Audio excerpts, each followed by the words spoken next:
Hi guys, Dr. Vince Hassel with Hassel Family Chiropractic. I wanted to take a moment and give you a quick information about health, a little update on the virus stuff, and how you can keep yourself the best possible. I believe that all of us at birth were given a potential for health, but there's things that we have to do for our health to stay healthy. And if we're not doing health, we're doing sick, and there's a difference. There's a big difference between health and sickness and how you create health in your body. 23 years of practice, and I've never ever missed a day of work for being sick.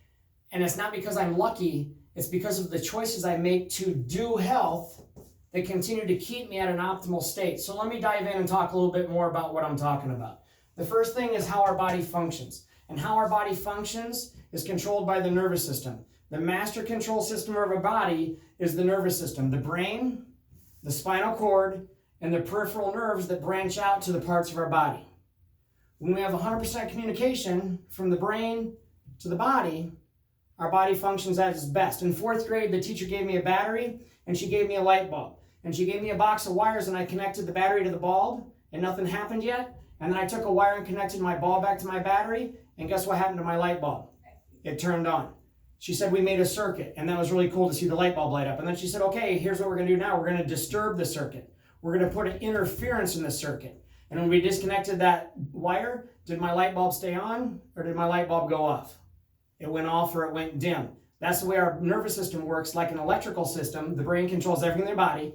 Think about the spine like a giant breaker box or a giant fuse box. And every one of those fuses goes to a different room in the house, a different area, different plugs, different switches, different appliances. Let's say you invited me to your house for Thanksgiving dinner. I'm coming because I love Thanksgiving dinner and I love the social gathering.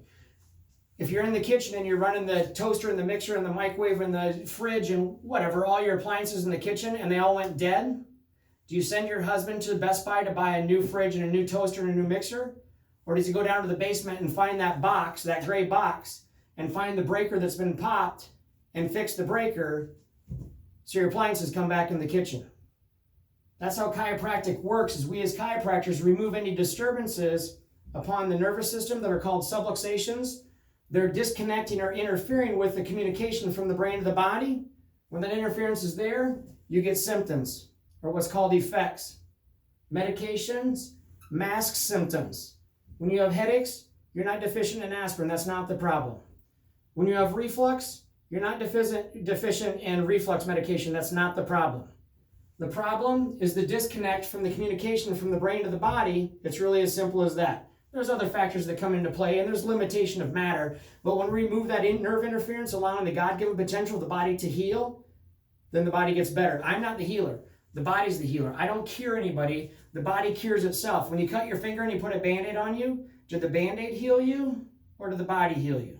You fall down and break your arm, they put a cast on your broken arm. Did the doctor that put a cast on your broken arm heal you? Or did your body heal you? Your body heals you. There's amazing healing potential within the body. And when we give our body what it needs to be healthy, then we don't get sick. If you're doing health, then you don't get sick. If you're doing sick, you get sick. So number one is you have to have an optimally functioning nervous system. It's the most important part of the whole thing. Number two within that equation is called eat well. You have to eat real foods. You know what those are. They taught us in kindergarten what real foods are. They're proteins, vegetables, fruits, and berries. If you're feeding your body a bunch of sugar and processed foods, it destroys your immune system.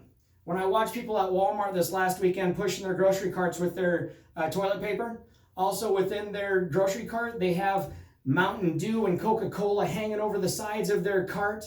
Inside their cart is all kinds of crackers and cereals and breads and processed foods. That creates disease. It's not the seed, it's the soil. It's not the virus, it's the fertile ground that's being created within your human body. If you eat real foods, you're feeding your cells what they expect and require. Proteins, vegetables, fruits and berries, nuts and seeds, things that come from the earth. If you're feeding your body processed foods and cereals and crackers and sugar, you're creating disease. You're creating fertile ground. You're creating inflammation in your body. Now that people are quarantined, they're stuck at home, my question is this last weekend, do you think people drank more alcohol or less alcohol? Do you think they ate more sugar or less sugar? People are creating fertile ground within their bodies because of the nutrition choices they're making. This is a time where people should be eating cleaner and hydrating their body and serving their body. Move well. You know what that means? That's exercise. That's movement. God designed us to be moving. With work anymore in technology, people sit for most of their day. Sitting is the new smoking. Sitting clogs your lymphatic system. Our vascular system has a pump. It's called your heart. It moves the blood through the arteries and the veins. Our lymphatic system has a pump, but it only pumps through movement. So as you sit and you're idle, your lymphatic system is idle. Why is that important? Because your lymphatic system moves waste from your cells, moves trash back through your body so that your body can circulate and deal with that. So you have to get your movement. There's lots of other benefits to exercise as well, but the lymphatic system is a huge part of it right now when we're talking about viruses. Hydrate well, you know what that means? That's water, and that's only water. Coffee, pop, energy drinks, alcohol, that's all going to create fertile ground within your body. It's going to create your body to be acidic. It's going to put more sugar in your body with most of those problems. Alcohol is catabolic. It breaks your body down. You want to be healthy. You want to create health and not create sick. That's water. The equation is half your body weight in ounces of water a day minimum. More is better. The more you drink, the more you pee. The more you pee, the more toxicity your body's able to flush out of your system and keep your body well. It's energy. Water feeds the Krebs cycle and glycolysis, and it's just energy for your body. Your body loves water and it needs water. Sleep, you know what that means. You got to get your rest. Turn your technology off. Turn the TV off. Lower the temperature in the bedroom. It's an easier place to sleep. They told me that, as I study, they say we need 8 hours of work a day, 8 hours of rest and relaxation. That would include time to exercise as well, and 8 hours of sleep.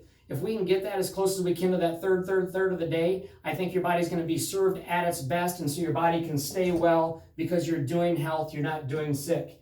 Think well. That's a gratitude attitude, and that's a positive attitude. That's turning the TV off and moving away from all the scare and all the fear. It's moving away from the social media and moving away from all the scare and all the fear. It's moving away from all the stress. I understand that things are shutting down with work and you can't go to work and it's creating stressful times for people. You need to find something to hang on to. Know that we're going to get through this. Know that we're in a time where, as Americans, we're strong and we can get through this and everything's going to be okay.